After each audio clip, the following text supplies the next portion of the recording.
So today we're doing a challenge. You've given me 3 wines. I need to guess them in price order. I don't know if I'll be any good at this at all, but...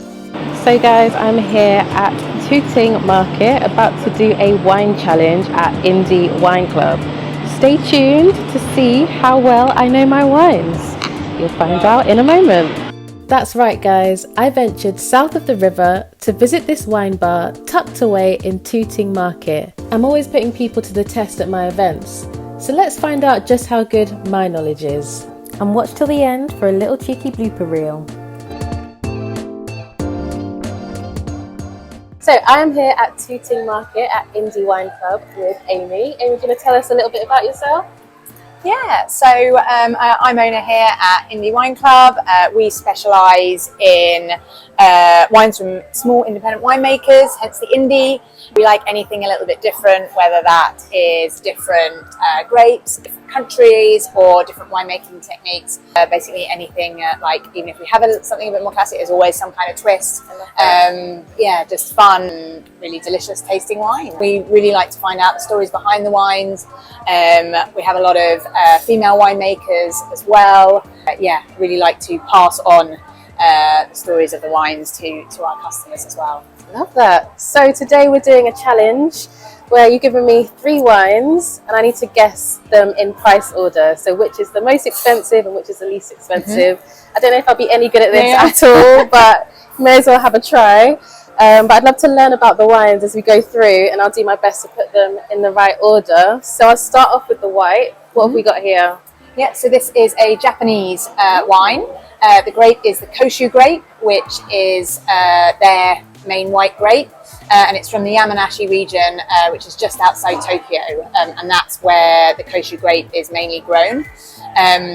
This is a female winemaker, and she's really interested in, so she's got a few plots around in the Yamanashi region, all growing the Koshu grape, and she's really interested in how those different soils change the flavours of the wine.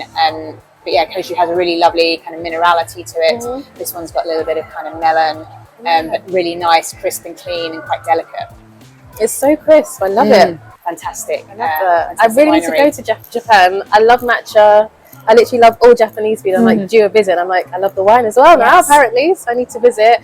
This is so like crisp and clean. I don't know what I'd compare it to. Like, maybe it's in like the Pinot Grigio, maybe Albarino, that sort of world. What would you compare it to, if anything? I don't know if we should compare it to any other grapes, but if you were to. Maybe something like kind of a lighter end of a Muscadet or something like that, perhaps, with that kind of, not quite salinity, but it's got a little bit of that to it. It's lovely, and it's got so complex as well, like it lingers, so you don't just swallow it and it disappears. That's really, really nice. I love this. Okay, nice. Second wine, what have we got here? Yeah, so this is an Australian wine, but it is Italian grapes. So it's Nero d'Avola and Negramaro.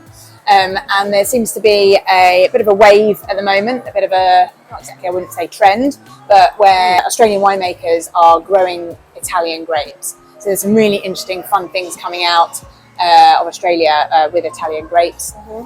This one is from the Riverland region, which is a very warm region in the kind of more inland. It's very, very hot. It has a river, unsurprisingly.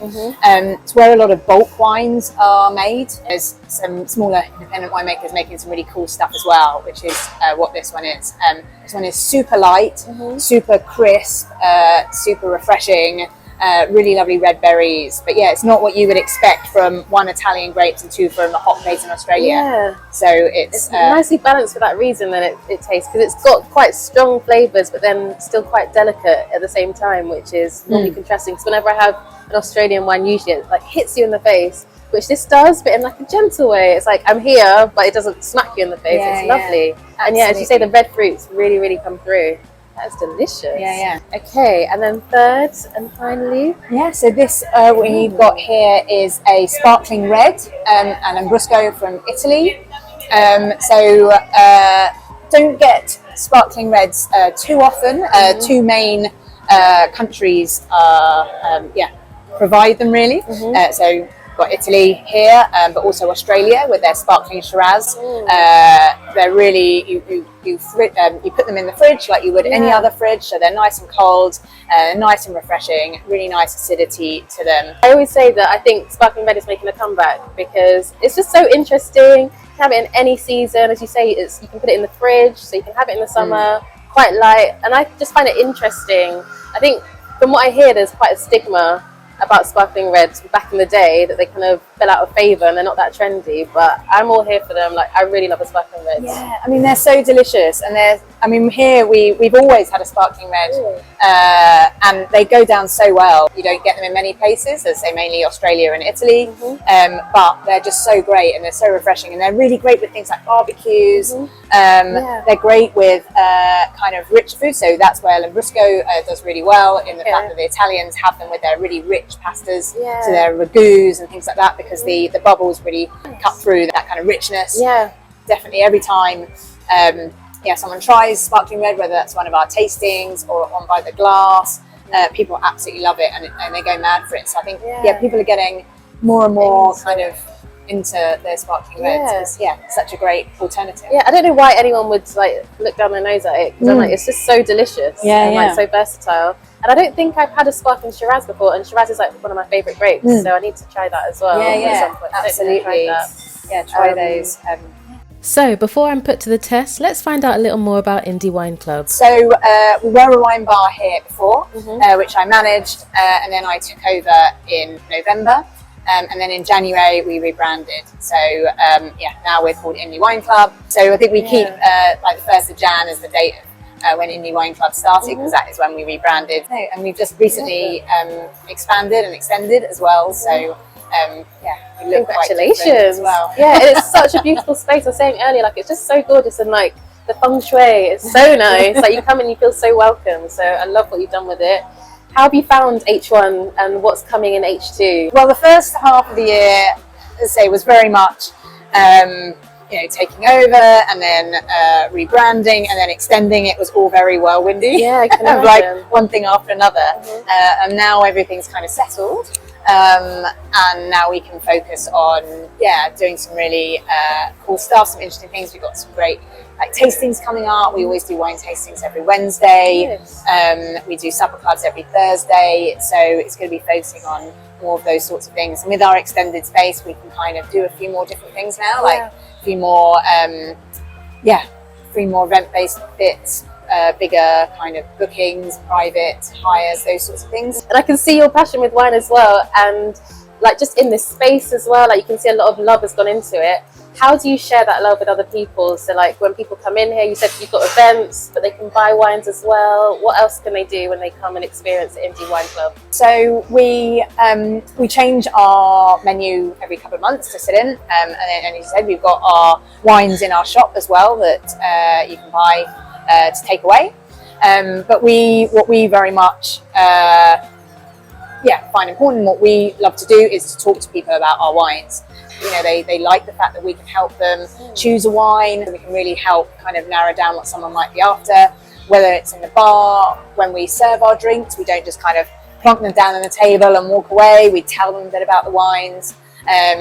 All our menus are themed, so they all have some kind of central reason why they've all been chosen, stories and the interesting elements of the wines, as we do, and in doing so I think we find it's definitely not a challenge for us kind of selling wines that are a bit more unusual, so where the grapes people may not have heard of, or more unusual countries. Love that. So I'm thinking I'm going to try and start to guess.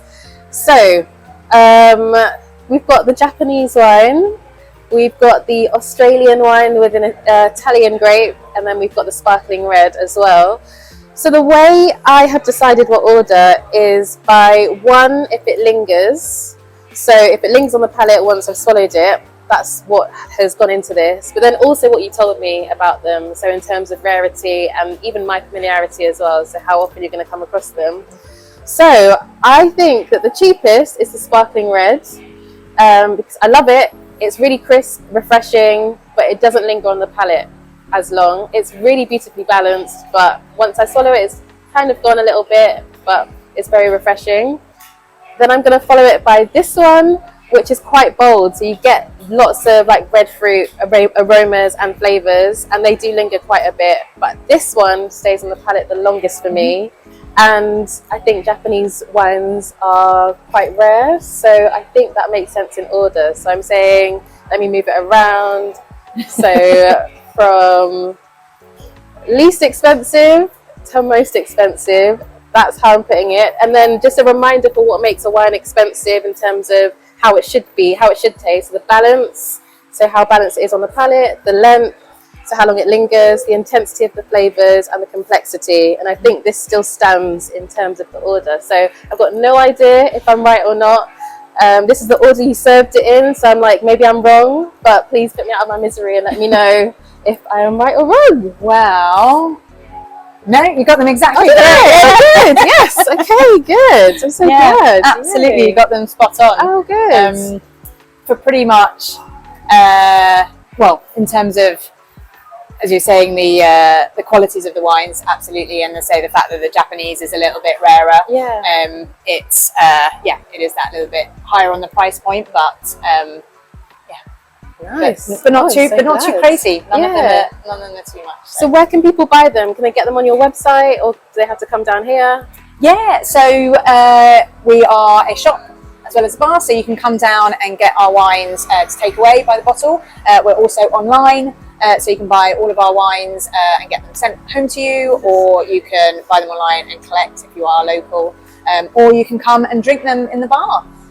So yeah, all of our wines that we have in the shop are all available to drink in as well. So yeah, lots of options.